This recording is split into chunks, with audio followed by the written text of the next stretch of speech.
ఇదే హామీ చెప్పి పేదవాళ్ళని బోల్తా కొట్టి అంటే ఉద్యోగస్తుల్ని బోల్తా కొట్టి మళ్ళీ ప్రభుత్వంలో వచ్చారు. మళ్ళీ అదే విధంగా మళ్ళీ వీళ్ళనందరినీ బోల్తా కొట్టి ఈసారి వచ్చారు. కానీ ఈ ఉద్యమం అనేది ఇక్కడి నుంచి మొదలైంది. ఖచ్చితంగా రానున్న 5 సంవత్సరాల్లో మీరు మాత్రం ఇప్పుడు ఈ ర్యాలీ గానీ లేకపోతే ఇక్కడ జరిగిన ప్రతి ఒక్క విషయాన్ని మీరు దృష్టిలో పెట్టుకొని ప్రతి ఒక్కళ్ళకి విద్యార్థులకు గానీ లేకపోతే నిరుద్యోగులకు గానీ ప్రతి ఒక్కళ్ళకి న్యాయం చేయాలి. న్యాయం చేసే విధంగా మీరు న్యాయం చేసేదాకా మీ పోరాటం ఆపము. ఈ రోజు ఈ జిల్లాలో మరి అంబటి రాంబాబు గారి ఆధ్వర్యంలో గానీ లేల్ అప్పిరెడ్డి గారి ఆధ్వర్యంలో గానీ లేకపోతే మోదుగుల గారు గానీ ఇక్కడ సమన్వయకర్తలు అందరం కలిసి మరి విద్యార్థులు అందరం కలిసి ఈ ర్యాలీ చాలా చక్కగా నిర్వర్తించి ఎక్కడా కూడా ఎవరికి ఇబ్బంది రాకుండా మరి మెమరాండా ఇవ్వడం జరిగింది. ఆ మెమరాండా మీరు ప్రతి జిల్లా నుంచి కలెక్టరేట్ ఆఫీస్ నుంచి తెప్పించుకొని మీరు ఖచ్చితంగా దాని మీద కట్టుబడి ఉండి మీరు మార్పులు చేర్పులు చేసి ప్రతి ఒక్కళ్ళ హామీని మీరు నిర్వర్తించాలని ఈ ప్రభుత్వాన్ని ఈ కూటమి ప్రభుత్వాన్ని మేము కోరుకుంటున్నాం. ఈరోజు రాష్ట్ర వ్యాప్తంగా యువత పోరు అనే నినాదంతో వైఎస్ఆర్ కాంగ్రెస్ పార్టీ పిలుపునిచ్చింది. దానిలో భాగంగా గుంటూరు జిల్లాలో రాష్ట్ర విద్యార్థి విభాగం అధ్యక్షులు పానుగంటి చైతన్య, అలాగే గుంటూరు జిల్లా విద్యార్థి విభాగపు అధ్యక్షులు వినోద్, వీరి సహకారంతో వైఎస్ఆర్ కాంగ్రెస్ పార్టీ శ్రేణులన్నీ విద్యార్థులు యువకులు కలిసి పెద్ద ఎత్తున ర్యాలీగా వచ్చి కలెక్టర్ గారికి ఒక మెమోరాండాన్ని సమర్పించడం జరిగింది. ఈ ప్రభుత్వం అధికారంలోకి వచ్చి 9 మాసాలు అవుతుంది. అధికారంలోకి రాకముందు కోకొల్లలుగా చంద్రబాబు నాయుడు గారు కూటమి ప్రభుత్వం హామీలు ఇచ్చింది. ఏ హామీని నెరవేర్చలేదు. అన్ని హామీలు పక్కన పెడితే ఇవాళ ప్రధానంగా యువకులకు ఇచ్చినటువంటి హామీలు నెరవేర్చకపోవడంతో బాధపడుతున్నటువంటి యువకుల యొక్క గొంతును వినిపించడానికి, విద్యార్థుల యొక్క గొంతును వినిపించడానికి మేమందరం తరలి వచ్చామని సందర్భంగా మనవి చేస్తున్నాం. సుమారుగా ఈ రాష్ట్రంలో 4,600 కోట్ల రూపాయల బకాయిలు, ఫీజు రియంబర్స్మెంట్ అయితేనేమి లేదా వసతి దీవెన అయితేనేమి ఇతరత్తా అన్ని 4,600 కోట్ల రూపాయలు బాకీలు ఉంటే ఆ బాకీలు తీర్చకపోగా బడ్జెట్లో 2,000 కోట్ల రూపాయలు సూచించారు. అంటే బాకీలు తీర్చే పని లేదు. ఈ సంవత్సరానికి మళ్ళీ 2,000 కోట్లు కాక ఇంకా అదనంగా కూడా బాకీలు పడేటువంటి పరిస్థితి ఉంది. ఇది చాలా దారుణమైనటువంటి అంశం. దీని మీద ప్రభుత్వం మీద ఒత్తిడి తీసుకొచ్చేందుకు ఒక కారణం. రెండో అంశం ఏమిటంటే విద్యార్థులకు సంబంధించి కాకోకుండా ఇంకా యువకులకు సంబంధించి చంద్రబాబు నాయుడు గారు మీ అందరికీ తెలుసు, ఆయన హామీ ఇచ్చాడు. ఏమని? నిరుద్యోగ భృతి 3,000 రూపాయలంట. 9 మాసాలైంది. ఎవరికన్నా ఇచ్చారా? లేదు. పోయిన బడ్జెట్లో పెట్టాడా? ఇప్పుడు బడ్జెట్లో పెట్టాడా? ఏ బడ్జెట్లోనూ పెట్టకోకుండా యువకుల్ని మోసం చేసేటటువంటి కార్యక్రమం. 20 లక్షల ఉద్యోగాలు క్రియేట్ చేస్తా ఉన్నారు. ఒక్క ఉద్యోగం కూడా క్రియేట్ చేయలేదు.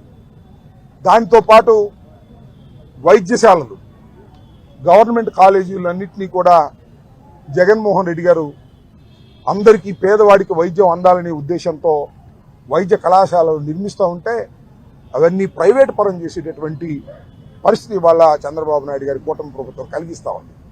ఈ మూడిటి మీద తక్షణమే న్యాయం చేయాలనేటువంటి ఉద్దేశంతో వైఎస్ఆర్ కాంగ్రెస్ పార్టీ ప్రతిపక్షంగా మా పాత్ర నిర్వహించేందుకు ఇవాళ పెద్ద ఎత్తున యువకులు, విద్యార్థులు నిరసన ప్రదర్శనలో పాల్గొని మరి వాళ్ళ మెమోరాండాన్ని ఇవ్వటం జరిగింది. దీని మీద ప్రభుత్వం ఆలోచన చేసి తక్షణమే దిగిరాకపోయినట్లయితే ఈ ఉద్యమాన్ని మరింతగా ముందుకు తీసుకువెళ్తామని మీ ద్వారా ఈ ప్రభుత్వాన్ని హెచ్చరిక చేస్తూ ఉన్నాం. ఈ అంశం ఇలా ఉంటే ఇక రెండో అంశం ఏంటంటే తప్పనిసరిగా ఇక్కడ ప్రస్తావన చేయవలసినటువంటి అంశం పోలీస్ హెరాస్మెంట్. ఈ ప్రభుత్వం ఎవరైతే వైఎస్ఆర్ కాంగ్రెస్ పార్టీకి యాక్టివ్గా ఉంటారో వాళ్ళ మీద తప్పుడు కేసులు పెడతా ఉంది. చాలా భారీగా తప్పుడు కేసులు పెట్టేటువంటి కార్యక్రమం చేస్తూ ఉంది. మీ అందరికీ నేను మనవి చేస్తున్నా, ఎంత దారుణం అంటే పోసాని కృష్ణమురళి, ఆయన మీద 17 కేసులు పెట్టారు. ఆయన్ని రిమాండ్కి పంపారు. జైల్లో ఉన్నాడు. అన్ని కేసుల్లోనూ కొన్నిటిని క్వాష్ చేసింది హైకోర్టు, కొన్నిటికి లోయర్ కోర్టు బెయిల్ ఇచ్చింది. ఇవాళ ఖచ్చితంగా పోసాన కృష్ణమురళి రిలీజ్ కావాలి. మీ దుంపదేగా ఆయన పేరేంటా? నారా లోకేష్ మా రాజ్యసభ కేసు పెట్టించాడు చీకట్టం. ఇవాళ రిలీజ్ కాకుండా ఉండేది ఏమిటి దుర్భాగ్యం అని అడుగుతా ఉన్నా. పోసాన కృష్ణమురళి గారి మీద పెట్టినటువంటి 17 కేసుల్లోనూ కోర్టుల ద్వారా మేము రిలీఫ్ చేసుకొని విడుదలకు సిద్ధంగా ఉన్నటువంటి పోసాన కృష్ణమురళి గారి మీద రాత్రి టక్కన లోకేష్కు మెలకు వచ్చి డీజీపీకి ఫోన్ చేసి మళ్ళా కేసు పెట్టండి, లోపల బారేయండి అని అంటే ఏంది ఆటవిక రాజ్యమా ఇది? ఏ రాజ్యమని అడుగుతా ఉన్నా, లోకేష్ అడుగుతా ఉన్నా, చంద్రబాబుని అడుగుతా ఉన్నా. హోం మంత్రి నేను అడగను, ఎందుకంటే ఆమె దగ్గర ఏమీ లేదు, ఆమె దగ్గర మైక్ తప్ప ఏమీ లేదు. ఏమిటి దుర్మార్గం అని అడుగుతా ఉన్నా. అంతేకాదు, అవుతు శ్రీధర్ రెడ్డి అరెస్ట్ చేశారు, తీసుకువెళ్లి నెల్లూరు జైల్లో పెట్టారు. కోర్టు ఏమి తీర్పిచ్చిందో చూశారు కదా. అన్నెసరిగా కేసులు పెడుతున్నారు, మీరు దుర్మార్గం కేసులు పెడుతున్నారు. తక్షణమే రిలీజ్ చేయండి అని ఇవాళ హైకోర్టు మాట్లాడింది. అంటే పోలీసులు ఎంత దారుణంగా వ్యవహరిస్తున్నారో మీకు ఇదే ఉదాహరణ మనం చేస్తున్నాం. అంతేకాదు, మరొకటి కూడా ఇవాళ సుప్రీం హైకోర్టులో ఒక వ్యాఖ్య చేశారు. మన ప్రేమ్ కుమార్, మన గుంటూరు జిల్లా వాసి, ఆయన ఒక పోస్ట్ పెట్టాడు. పోస్ట్ పెడితే దానిలో ఒక నటన ఏంటంటే, ఈ రోడ్ ట్యాక్స్ చంద్రబాబు నాయుడు గారు కట్టమంటున్నాడు, నువ్వు కట్టు డైమండ్ అంటే డైమండ్ 10 రూపాయలు ఇస్తాడు, నేను తీసుకుంటాను. అది దోపిడీ అంట. దోపిడీని కేసు పెట్టేశారు. డైమండ్ దగ్గర నేను దోపిడీ చేస్తాను. మేము ఇద్దరం కలిసి ఒక పోస్ట్ పెట్టాం, ఒక వ్యంగ్యంగా పెట్టాం. డైమండ్ 10 రూపాయలు ఇచ్చాడు. డైమండ్ దగ్గర అంబటి రాంబాబు దోపిడీ 10 రూపాయలు చేశాడు, ఎక్స్ట్రాక్షన్ అని కేసు పెట్టారండి. దానికి రిమాండ్ చేశారు. అంటే నేను మాట చెప్తే వింటారా మీరు?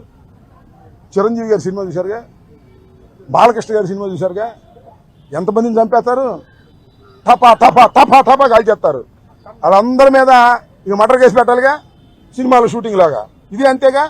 ఇలాంటి దౌర్భాగ్యమైనటువంటి కేసులు పెట్టి వైఎస్ఆర్ కాంగ్రెస్ పార్టీ కార్యకర్తలను వేధించేటటువంటి కార్యక్రమం నారా లోకేష్ గారి నాయకత్వంలో, రెడ్ బుక్ నాయకత్వంలో జరుగుతా ఉంది. 9 మాసాలు అయిపోయింది, ఇంకా 4 సంవత్సరాలు మాత్రమే ఉంది. గుర్తుపెట్టుకోమని మనం చేస్తున్నా.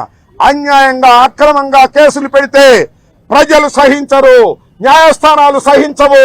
దీనికి మూల్యం చెల్లించవలసినటువంటి అనివార్యమైన పరిస్థితి ఆ లోకేష్ పప్పుకి త్వరలోనే వస్తుందని కూడా ఈ సందర్భంగా మీ ద్వారా వారికి హెచ్చరిక చేస్తున్నానని ఈ సందర్భంగా చెప్పదలుచుకున్నాను. Thank you.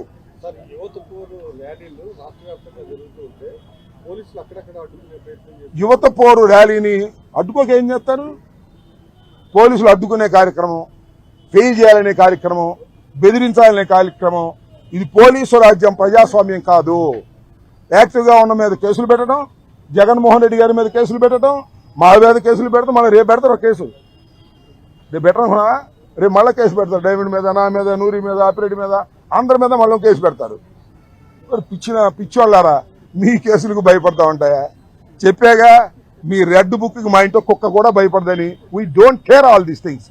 ప్రజల కోసం పోరాడతాం, ప్రజల గొంతుకై నినదిస్తాం. ఎన్ని కేసులు పెట్టినా, ఎన్ని అక్రమాలు చేసినా ఎదుర్కొని నిలబడగలిగిన శక్తి వైఎస్ఆర్ కాంగ్రెస్ పార్టీకి ఉంది. ఇవాళ వైఎస్ఆర్ కాంగ్రెస్ పార్టీ ఆవిర్భావ దినోత్సవం. ఎక్కడ పుట్టామా మేము? డాక్టర్ వైఎస్ రాజశేఖర రెడ్డి గారి చితి మంటల నుంచి పుట్టినటువంటి రాజకీయ పార్టీ. 16 మాసాలు మా నాయకుడు జైల్లో ఉన్నటువంటి రాజకీయ పార్టీ. జైల్లో ఉన్నాం, 67 సీట్లు గెలుచుకున్నాం, మళ్ళా 151 సీట్లు గెలుచుకున్నాం, అధికారంలోకి వచ్చాం, 5 సంవత్సరాలు పరిపాలన చేశాం, 11 సీట్లు ఇచ్చారు, మళ్ళా పోరాడతాం. మళ్ళా అత్యధిక మెజార్టీలో ఈ రాష్ట్రంలో వైఎస్ఆర్ కాంగ్రెస్ పార్టీ జగన్మోహన్ రెడ్డి గారి నాయకత్వంలో అధికారం వస్తుంది. రాసుకోండి అని కూడా ఈ సందర్భంగా మనం చేస్తున్నాం. అది ఏంటంటే, ఇచ్చిన హామీని ఏమి నిలబెట్టకపోతే మళ్ళీ ఓటేస్తారు ఆ పార్టీకి. కూటమి వాళ్ళు ఓటేస్తారని ఏది ఇచ్చే పరిస్థితి లేదు. వాళ్ళు అంతా మోసం చేస్తున్నారు, చీటింగ్ చేస్తున్నారు. మరి మా ప్రేమ్ కుమార్ మీద ఎక్స్ట్రాక్షన్ పెట్టారు కదా, చంద్రబాబు మీద 420 పెట్టాలి. మోసం చేశారు, మా మీద కేసులు పెడతారు. 420 పెట్టాలి చంద్రబాబు నాయుడు గారి మీద. ఇచ్చిన వాగ్దానాలు నిలబెట్టుకోలేని చీటింగ్ చేసిన చీటర్ చంద్రబాబు అని కేసు పెట్టకూడదా? మా ప్రేమ్ కుమార్ ఏదో ఒక డైలాగ్ చెప్తే దాని మీద కేసు పెట్టి కర్నూలు జైలుకి పంపించారుగా. ఈ అన్యాయాలు జరుగుతూ ఉన్నాయి. ఈ అన్యాయాలన్నీ కూడా ఒకటొకటే పెరుగుతూ ఉన్నాయి. పాపాలు మూట కట్టుకుంటున్నారు. మీరు అనుభవిస్తారని కూడా ఈ సందర్భంగా చెప్పదలుచుకున్నాను. ఓకే, ఏబిఎన్ వచ్చినందుకు ప్రత్యేక ధన్యవాదాలు. వచ్చిందా? సిద్ధు కెమెరామన్ తో ఏబిఎన్ టీవీ 5 వచ్చిందా? కెమెరామన్ సిద్ధుతో రాంబాబు. టీవీ 5 రాలేదా? సిద్ధు ఆంధ్రప్రదేశ్ వచ్చింది సిద్ధు గుద్దు ఏది టీవీ రాలేదండి. మొత్తం ఏబిఎన్ అంతే వాళ్ళు మోసం మొత్తం ఇట్లా ఇదిగో ABN. Right bye. Thank you Siddhu. TV fan కూడా రమ్మన్నా, ఆ ఈటీవీ నాటి కూడా రమ్మన్నా. It's all the best.